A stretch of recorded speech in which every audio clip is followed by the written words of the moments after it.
Assalamu alaikum. Hi, how are you guys? Thank you. I'm best. 122 pounds.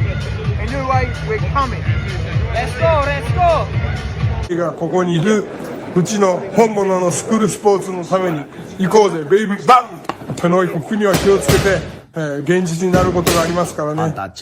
The Untouchable True School Sports Empire proudly presents something the boxing game's been missing. Hey, what's going on? It's your boy BT, and I came here to talk some boxing with the thousands of True School Sports subscribers. All right, so I'm gonna put my feelings aside. We're gonna put all my eagerness to see Inoue as a featherweight aside. We're gonna put all my dislike of things Murodjon Akhmadaliev has done over the years to shoot himself in the foot to not get the Inoue fight. We're gonna put that to the side. And we're just gonna talk some boxing, some good old-fashioned boxing talk. This is my, I guess you could say, preliminary, opening, initial Inoue versus Murodjon Akhmadaliev breakdown. How I see the fight, strengths, weaknesses, styles, these kind of things. So let's talk about it. So we know with Inoue, he's at a stage of his career, like he's in that same place that like Roy Jones Jr. was. He's in that same place that Floyd Mayweather was.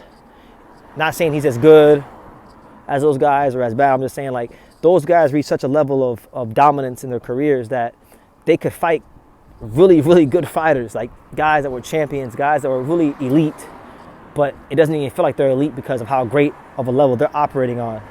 He's on that level. He's on the level right now where no matter who you name, no matter how good they're fighting, no matter what they accomplished, you're just going to favor him because you need to see him lose, you know?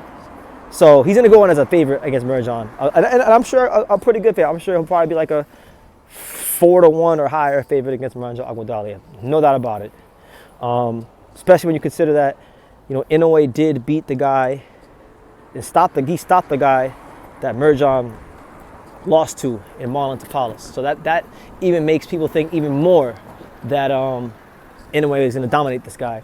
But boxing is not a math equation. You can't do math in boxing. Just because one guy beat another guy doesn't mean the other guy can beat him. That's just not how boxing works. It's like look at what happened with Jaime Munguia and Canelo, or Jaime Munguia and Bruno Suarez. Canelo, who is a future Hall of Famer, could not stop Jaime Munguia, but Bruno Suarez did stop Jaime Munguia. It doesn't make any sense, but it happened. It's a sport of boxing, so you can't do math. So I say all that to say this. We'll start with Inoue's strengths and Inoue's weaknesses. We know what Inoue's strengths are. We know Inoue's got a very quick first step. We know he's very explosive. We know that he's a great finisher. We know that his jab has improved over the years. His weaknesses, as far as his weaknesses, Inoue keeps his head right on the center line. So he has more than a willingness to go to the fire and stand in the fire and throw punches and give fire of his own. And it's all about with him whose fire is hotter. You know, who's gonna land the more impactful punches. And so far, every time he's fought, it's been him, and it's been in a dominant fashion. This fight is interesting because I think for the first time probably in his entire 122 reign, you look at like the guys he's fought, really good top fighters, upper echelon elite guys, Stephen Fulton, Neri, Tapales, Doheny, all guys that have been champion, all guys that have accomplished some really good things in their careers. But I think Murodjon Akhmadaliev, in terms of just pure, raw punching power, is a heavier puncher at 122 than all of them. His best power punches, I would say, are straight left hand, and the deadliest one out of all of them, in my opinion, is his right hook. When he throws that short right hook, it always gets people's attention. So these are punches that I think Inoue can get hit with because Inoue is going to be there to be hit because Inoue keeps his head right on the center line. So Murodjon is going to get his chances like everyone does to hit Inoue.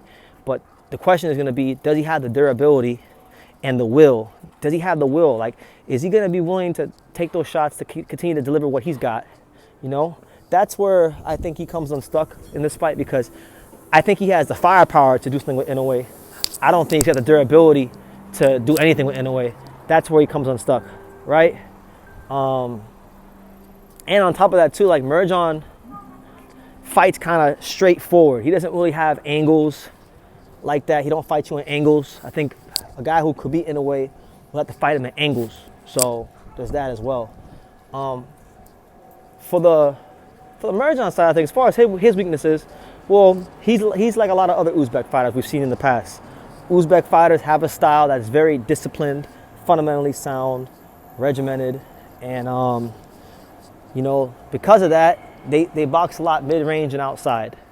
Murodjon is going to have a hard time fighting on the inside. And you know, people don't think of Inoue as an inside fighter because he's not. I mean, he's not an inside fighter. He's more of a mid-range fighter who can punch to the body. But I think the punch that's going to win Inoue this fight, it could be the straight right hand, because we know that when you have an orthodox fighter and a southpaw, Inoue's orthodox, Murodjon being a southpaw. We know when we have those guys, you know that the straight right hand is the southpaw killer. It's the punch that can change the dynamic of a southpaw versus orthodox interaction in the boxing ring. But I think the punch that will really help Inoue in this fight will be the left hook to the liver. Because one thing about it is when you have a southpaw, their liver is actually exposed in the front. If you're fighting a orthodox fighter, the liver is in the back, so you kind of got to go reach for it.